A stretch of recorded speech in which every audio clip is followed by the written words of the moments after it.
Welcome to this week's class on Chassidus. We're going to be learning a beautiful Chassidic discourse from the Rebbe. The name of the Chassidic discourse is called Tevואו הארץ, when you're going to go into the land. The Rebbe said this Chassidic discourse on Shabbos Parshas Bahar.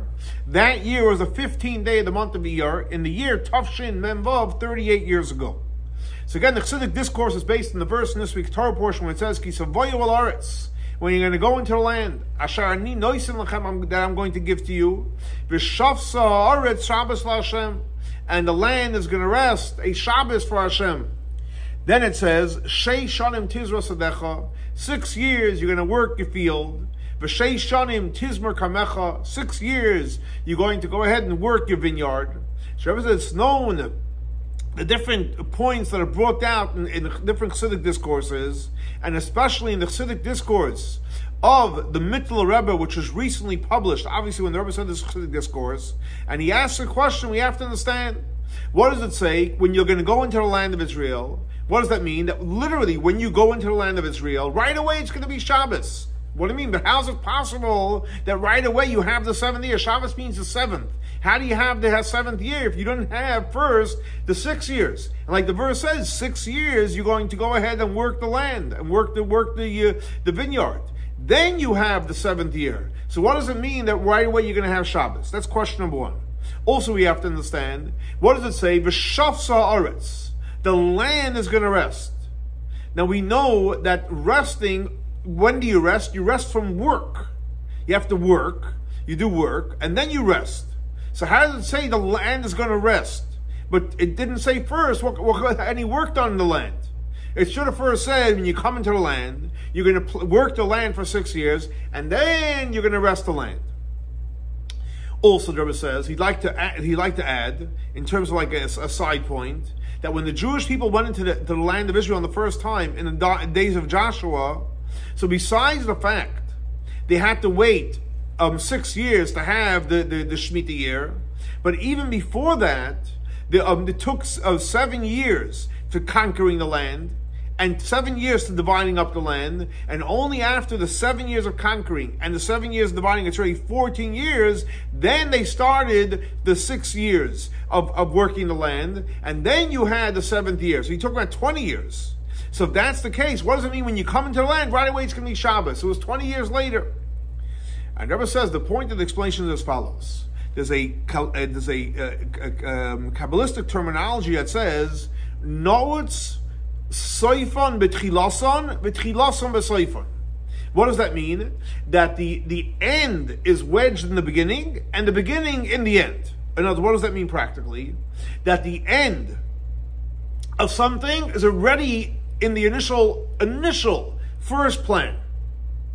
And that's why that's because that the end is in the initial dream, in the initial plan, and that's why the verse says, "Ki tevואו," when you come into the land, ושבתה, you're going to rest.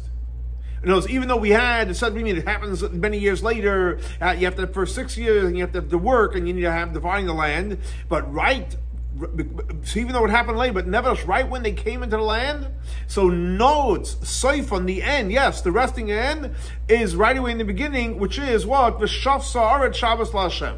That's the general idea. So what does that mean? It explains. And so that's one point. So the end is already in the beginning. And the same thing is the opposite. That the beginning is also wedged in the end. In other words, that right in the beginning, anything which is the intent and the purpose of the thing you're going to do, you already started in the beginning.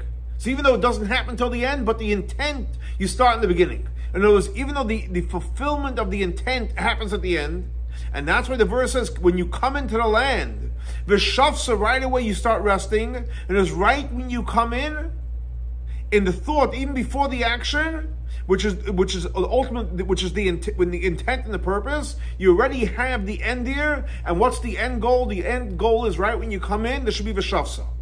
The land should rest. And so they were saying is that whatever's the end you have at the beginning, and whatever's in the beginning is the goal of the end. And this happens not only in the beginning and the end, it actually affects the whole process in between. Up to the point that at the end gets revealed the intent that you had in the beginning, that the ultimate goal is ושבתה הארץ Shabbas LaHashem, that the land should rest. Now, obviously that's on a physical level, but we know that this whole Torah portion is referring to our service of Hashem.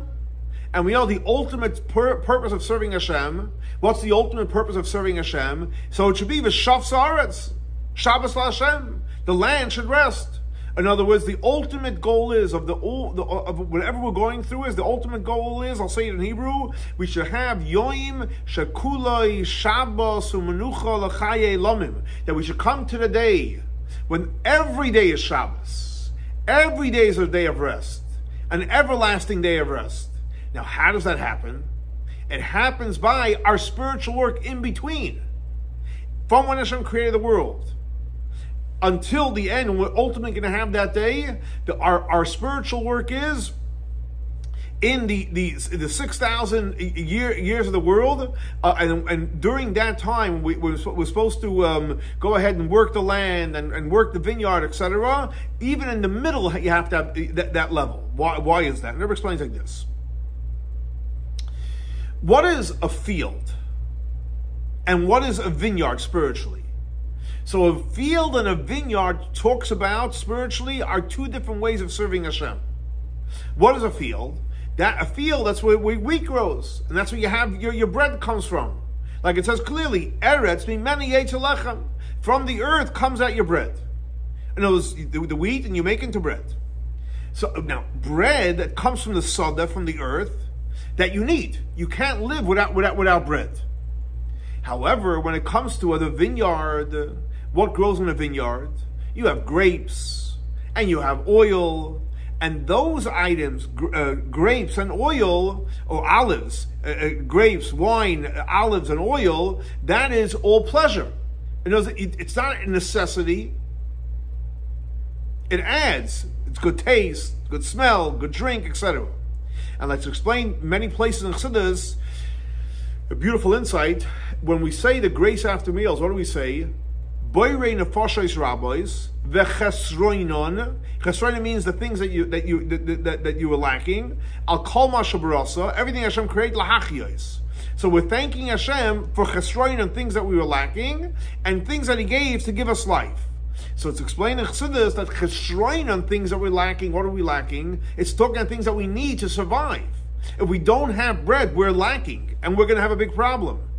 And lahachiyos, to give us life, is not things that we're lacking, things that gives us energy, and that's referring to the idea of pleasures. Powerful insight in the blessing of Boirei nefashos. To recap, chesroinon, things that we're lacking, which means things that we need like bread, and lahachiyos is things that we have for enjoyment. What does that mean spiritually?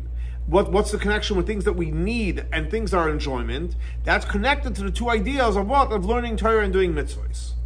Why? Because generally speaking, when a person does a mitzvah, and included in the mitzvahs, one of the mitzvahs is to learn Torah. So mitzvahs is something which is a necessity. You have to do every one of the mitzvahs, the positive ones, and refrain from transgressing the negative ones.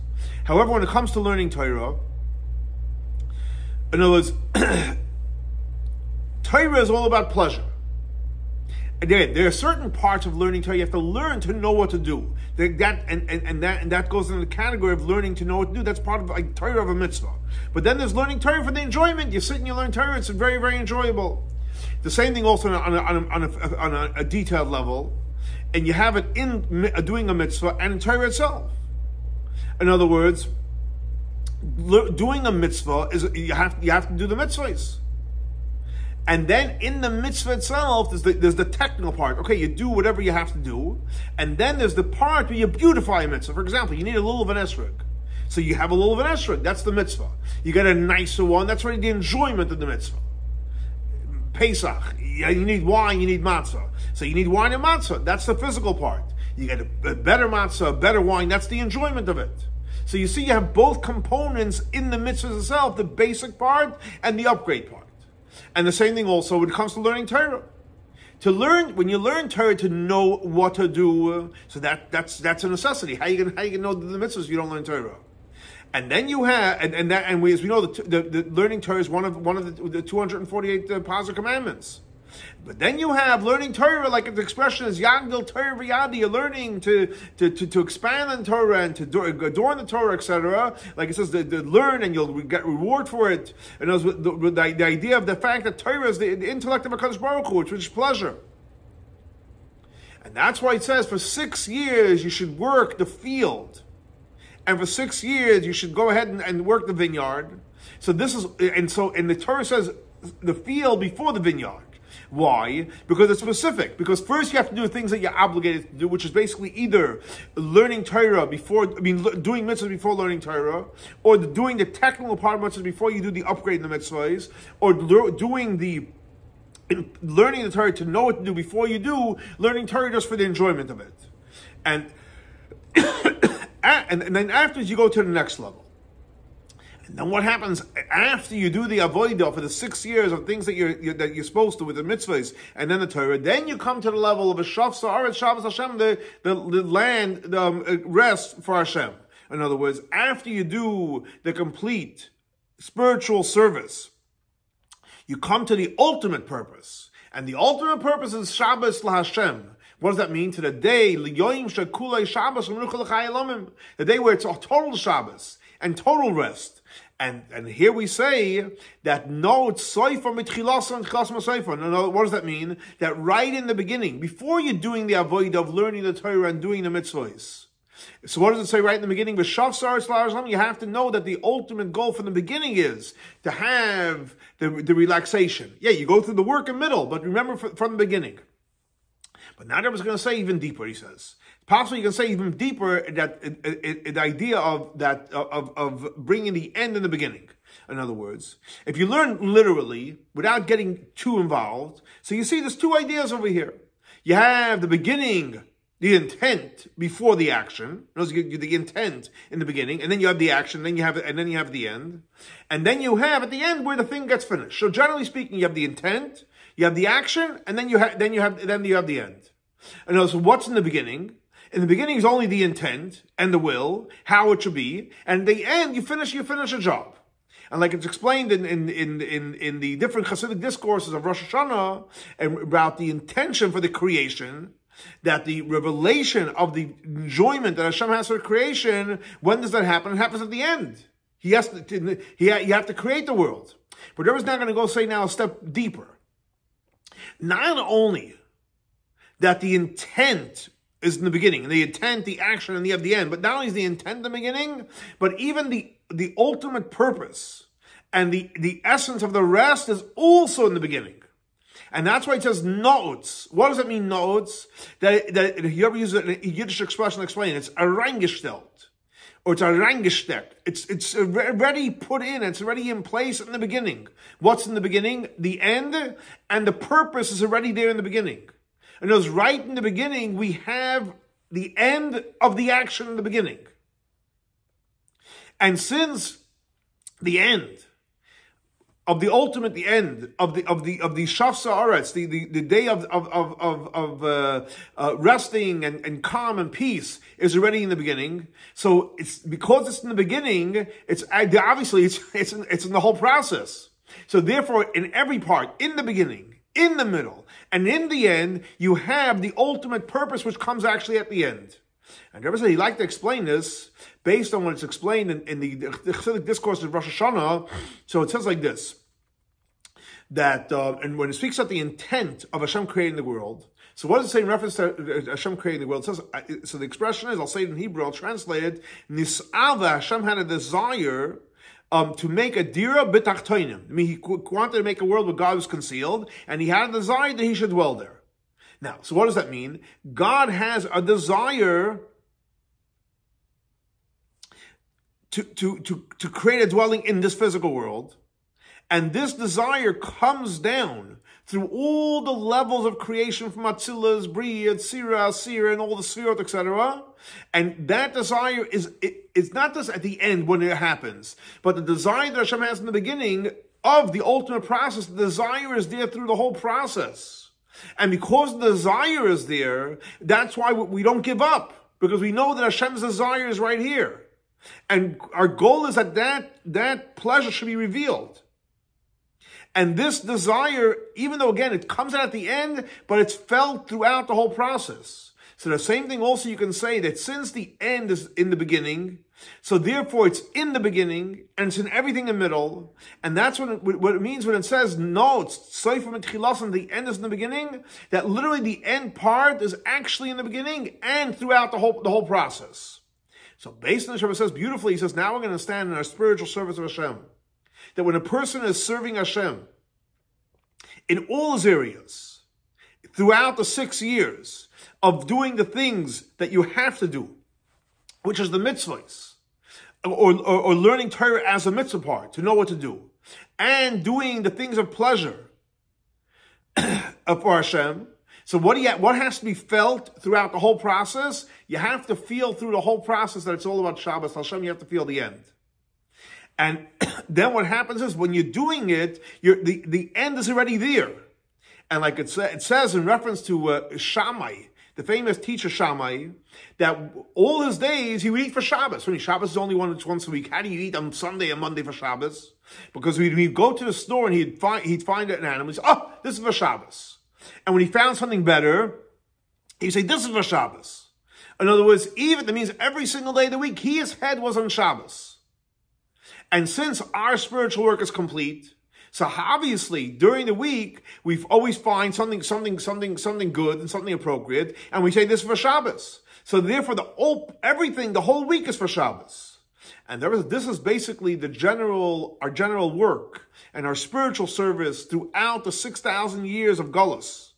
That as we know, that all the revelations of the future, like the classical teaching of Dr. Ben Tanya, all the revelations of future when Mashiach comes is all dependent on our work in Gullus. And our spiritual work is in a way of for 6 years we work the land, which is referring to doing the mitzvahs, and 6 years we do the vineyard, which is referring to learning Torah, but in a way that literally in the beginning you already have the end. And the end, what's the end? The end is all about ושבתה הארץ. The land should rest for Hashem, which is basically going to happen in the 7th millennium, the day that's going to be all Shabbos. Every day is going to be Shabbos. Every day is going to be calm and peaceful. But the point I was making is we already have it today. We have it now. Shall we finish up? And he says it should be the will of Hashem that we should come to a greater revelation in reality, that by doing our work in Gullus, will come very, very soon to the true and complete redemption, up to the greatest completion of it, to the day of Yoim Shekuloi Shabbos Umnucha L'Chaye Elamim, the day when it's totally Shabbos and a total day of rest and an everlasting day of rest. Here's such a beautiful Chassidic discourse and a powerful lesson that even though, yes, we're all looking forward to the future, but guess what? The future is right now. Right here in the Avodah, in the work, we can experience Yoim Shekuloi Shabbos Umnucha L'Chaye Elamim. Let's hope and pray as we focus on making today a Yoim Shekuloi Shabbos Umnucha L'Chaye Elamim, like the Rebbe says, we'll have the true and complete redemption with the coming of Mashiach. And next class will be in Yerushalayim, Ir HaKodesh. Have a great and blessed week. Shavua Tov.